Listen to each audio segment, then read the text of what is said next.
Hi friends, welcome to Kamakshi tailoring class. నా పేరు సిరిమిల జ్యోతి. నేను ఈరోజు డిజైనర్ బ్లౌజ్ చూపిస్తాను. హైట్ వచ్చేసి 13 ఇంచెస్, విడ్త్ 8+2, షోల్డర్ 5 ఇంచెస్. నేను 10 ఇంచెస్ నెక్ తీసుకున్నాను, రౌండ్ నెక్. తర్వాత 1 ఇంచ్ ఈ విధంగా మార్కింగ్ చేశాను. మార్కింగ్ చేసి కింది భాగంలో ఈ విధంగా క్రాస్గా మార్కింగ్ చేసుకున్నాను. తర్వాత క్రాస్ ముక్కలు 1.5 ఇంచ్ క్రాస్ ముక్కలు తీసుకున్నాను ఫ్రెండ్స్. దాన్ని జాయిన్ చేశాను, రెండు కలుపుతూ మళ్ళీ ఒక స్టిచ్ వేశాను. కొనలు రెండు సమానంగా ఉండేటట్టు చూసుకోవాలి. కార్నర్స్ ఈ విధంగా స్టిచ్ చేసి పైపింగ్ క్లాత్ రెడీ చేసి పెట్టుకోవాలి. మనకి డిజైన్ ఏ విధంగా ఉందో అదే విధంగా మనకి ఎంత పడుతుందో అది చూసుకుంటూ బ్యాక్ సైడ్ నుంచి ఈ విధంగా స్టిచ్ వేస్తూ రావాలి. కొనలు మాత్రం స్టిచ్ పడాలి ఫ్రెండ్స్, ఎక్కడ మిస్ కావద్దు. ఈ విధంగా కట్ చేసి అక్కడక్కడ టక్స్ ఇవ్వాలి. ఇచ్చిన తర్వాత దాన్ని రివర్స్ చేసి ఫ్రంట్ భాగంలో మరో సైడ్ స్టిచ్ వేస్తూ రావాలి. మనకు డిజైన్ ఎక్కడి వరకు అవుతుందో అక్కడ వరకు ఈ విధంగా స్టిచ్ వేయాలి. వేసిన తర్వాత మరో ప్రక్కన మనం 1 ఇంచ్ మార్కింగ్ చేసాం కదా, ఈ విధంగా పెట్టాలి ఫ్రెండ్స్. మనము 2 సైడ్స్ జాయిన్ చేసుకున్నాం కదా, ఆ జాయింట్ పైనే మళ్ళీ స్టిచ్ వేయాలి. కరెక్ట్ ఏ విధంగా అయితే మార్కింగ్ చేసామో అదే విధంగా స్టిచ్ వేస్తూ రావాలి. రౌండ్ షేప్లో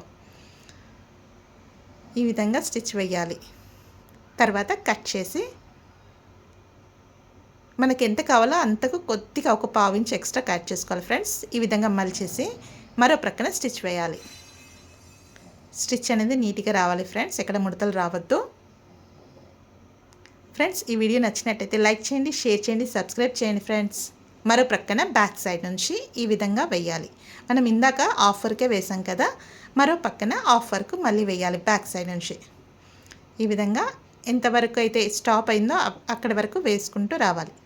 తర్వాత కట్ చేసి అక్కడక్కడ క్రాస్గా టక్స్ ఇవ్వాలి. ఈ విధంగా టక్స్ ఇచ్చిన తర్వాత రివర్స్ చేయాలి. రివర్స్ చేసి మనకు మధ్యలో ఆపాం కదా, ఆ మధ్య నుంచి ఈ విధంగా స్ట్రైట్గా వేయాలి. మనం ఇందాక టూ లైన్స్ కుట్టాం కదా ఫ్రెండ్స్, వాటిపైన స్టిచ్ పడాలి. ఈ విధంగా స్టిచ్ వాటిపైన పడుతూ క్రాస్గా ఈ విధంగా స్టిచ్ వేయాలి. ఎక్స్ట్రా క్లాత్ని కట్ చేసుకోవాలి. కట్ చేసి ఈ విధంగా ఫోల్డ్ చేయాలి. ఫోల్డ్ చేసి ఒకసారి ర్యాప్ చేయాలి. ర్యాప్ చేయడం వల్ల నీట్గా ప్రెస్ అయిపోతుంది. ఈ విధంగా ర్యాప్ చేసిన తర్వాత మరో ప్రక్కన కుడుతూ రావాలి. ఎక్కడ ముడతలు రావద్దు ఫ్రెండ్స్, నీట్గా చూడటానికి ఎస్ లాగా వస్తుంది. మనం 1 ఇంచ్ మార్కింగ్ చేసాం కదా, ఆ ప్లేస్లో మరో ప్రక్కన అంచులు కలుపుతూ స్టిచ్ వేస్తూ రావాలి. ఈ విధంగా స్టిచ్ వేసిన తర్వాత క్రాస్గా 1 ఇంచ్ మార్కింగ్ చేసిన దానిపైనే స్టిచ్ వేయాలి. ఎక్స్ట్రా క్లాత్ని కట్ చేసుకోవాలి. కట్ చేసుకొని ఇప్పుడు ఆ క్లాత్ని ఈ విధంగా ఫోల్డ్ చేయాలి. ఫోల్డ్ చేసి మరో ప్రక్కన కూడా స్టిచ్ వేయాలి. ఫ్రెండ్స్, ఈ డిజైన్ ఎలా ఉందో తప్పకుండా ట్రై చేయండి ఫ్రెండ్స్. ట్రై చేసి కామెంట్ సెక్షన్లో కామెంట్ చేయండి. ఇప్పటి వరకు సబ్స్క్రైబ్ చేయని వాళ్ళు తప్పకుండా సబ్స్క్రైబ్ చేయండి ఫ్రెండ్స్. నేను పంపించిన ప్రతి వీడియో మీకు నోటిఫికేషన్ రూపంలో వస్తుంది. Thank you friends, thank you for watching.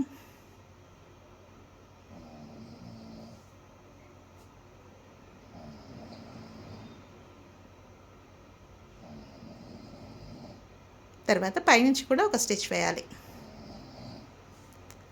ఈ విధంగా పైనుంచి కూడా ఒక స్టిచ్ వేసిన తర్వాత కట్ చేసి చూడడానికి లుక్ ఈ విధంగా